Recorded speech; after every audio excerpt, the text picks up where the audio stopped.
Hi, I'm Clint Smith, and this is Crash Course Black American History. It can sometimes feel like lawyers and legislators are always using the law to give us complicated explanations, loopholes, and messy language that leaves most of us feeling like we have absolutely no idea what's going on. And I mean, this is understandable. First of all, the law can be hard to decipher. Second of all, the law is pretty much only as fair as its application. Additionally, we can see in our day-to-day lives that even though something can be legal, it isn't necessarily fair. Sometimes the law is either designed to be applied in an unjust way or is inherently unjust, especially when those in power have the goal of oppressing and profiting off of others. Despite these realities, the beauty of the law, at its best, is that with the right argument and the right application, injustices can be remedied. And today, we're going to talk about that through the story of Elizabeth Key, a woman who obtained her freedom while navigating a deeply unjust system.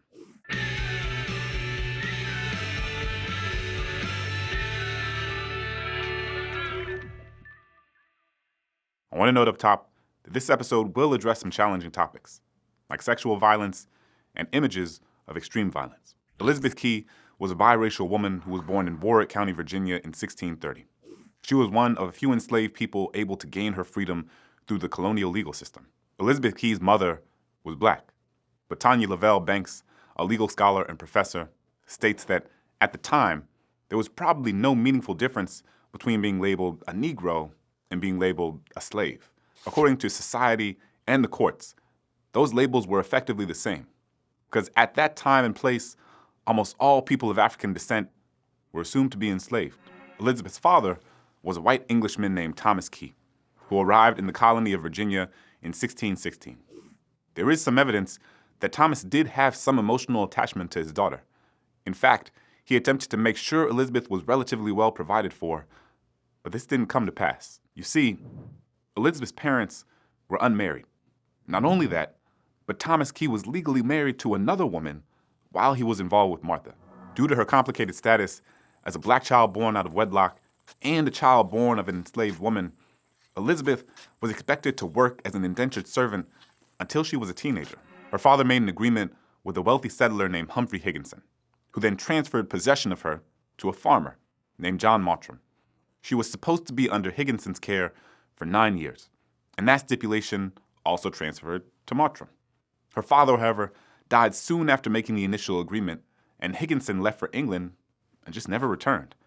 This left Elizabeth in a vulnerable and uncertain position. She was a teenager of African descent with no advocates. So not only was she bartered into servitude by her own father, the original terms of the agreement also weren't honored.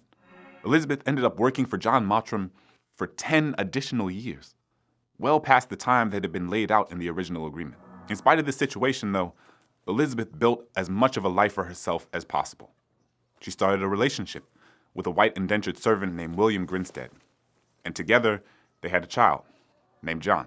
When Mottram died in 1655, the heirs of his estate reclassified Elizabeth and her son John, changing them from indentured servants to enslaved people.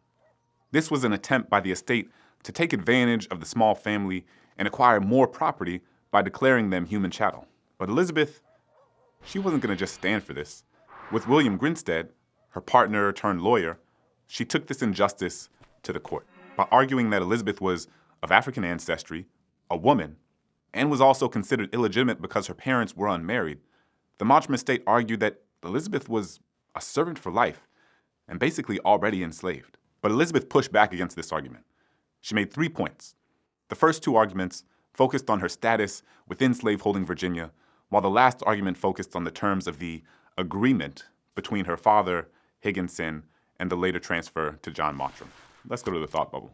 First, Elizabeth emphasized that her father was a white, free man, and that she should be granted her freedom because of her paternal lineage. Second, Elizabeth stressed that she was a baptized Christian, and that she could not be enslaved as a result of her Christian faith. This argument may not really resonate with us now, but it was vital in this case, because there was some legal debate during this time about whether Christians could, 1, enslave other Christians, and more directly, if Christians themselves could be enslaved for life. On the other hand, English indentured servants that sued for their freedom rarely had to address their Christianity or their lineage. They were assumed to be free and Christian solely because, well, they were white. But Elizabeth was forced to address these key points in her case before addressing the unjust enslavement itself. Which brings us to our third argument. Elizabeth's partner and lawyer, William Grinstead, argued that Key should have been free in the first place because the initial agreement said Elizabeth was only supposed to be an indentured servant for a limited amount of time. And that time had passed. Ultimately, these arguments did compel the court to rule in Elizabeth's favor, freeing both her and her son. Thanks, Thought Bubble.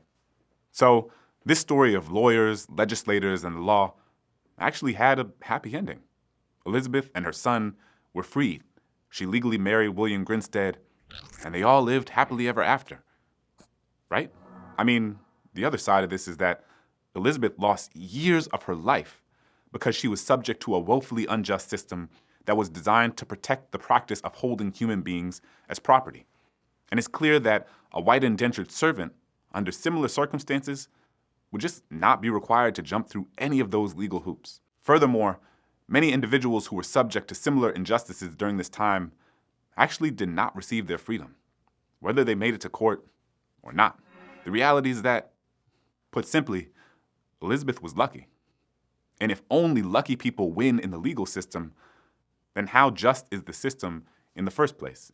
The story of Elizabeth Key is a powerful example of perseverance and accountability, and one that's still worth reflecting on today. It's a compelling and even an inspiring story, one of a woman who fought back against the system that attempted to keep her and her son in chains. And she won.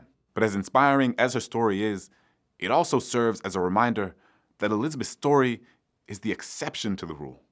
That the vast majority of people who found themselves in similar positions to Elizabeth Key were not able to go to court and litigate their way to freedom. Stories like hers are, unfortunately, just very rare.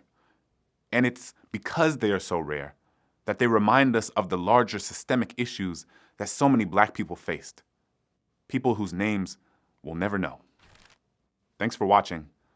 I'll see you next time. Crash Course is made with the help of all these nice people, and our animation team is Thought Cafe. Crash Course is a Complexly production, and if you'd like to keep Crash Course free for everybody, forever, you can support this series at Patreon, a crowdfunding platform that allows you to support the content that you love. Thank you to all our patrons for making Crash Course possible with your continued support.